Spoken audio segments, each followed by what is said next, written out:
guys! Welcome to another episode of Hannah Finds. In this episode, andito naman tayo sa tinaguriang City of Love, Iloilo City. Ngayon nga ay may makakasama tayong mga locals para tulungan tayong alamin kung ano-ano nga ba ang kultura at tradisyon ng etnikong Hiligaynon sa Iloilo. This is Crassus and this is Akia.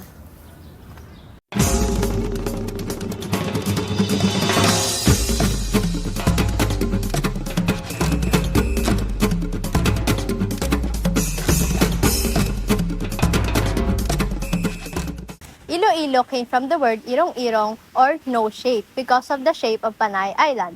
Also, the Hiligaynon dialect is widely used by the Ilonggos na kung saan likas ang pagiging malambing sa tono kapag nagsasalita.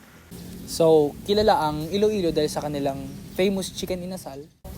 So aside from chicken inasal, kilala rin ang Iloilo dahil sa kanilang lapas batchoy at ipinangalan ito sa isang lugar dito sa Iloilo na lapas dahil dito ginawa ang pinakaunang batchoy. So ang next naman isang laswa or sinabawang gulay na may kapares ng prinitong isda. So lastly, ang pansit molo na mas simpleng version ng wonton soup. Okay, so one of the most famous festivals here in Iloilo is the Dinagyang Festival.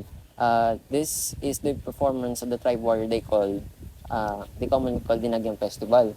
Ito ay tinagurian din na the best cultural festival in the country. And nagse-celebrate sila ng by culture, faith, artistry, and gastronomy.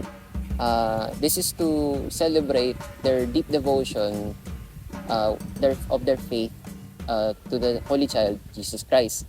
And inaheld nila to every 4th of Sunday in January. So before I end this vlog, I would like to express my gratitude for our dear locals na tumulong alamin ang mga kultura at tradisyon ng etnikong Hiligaynon dito sa Iloilo. Once again, this is Hannah and I'll be seeing you on my next adventure here in Hannah Finds. Bye!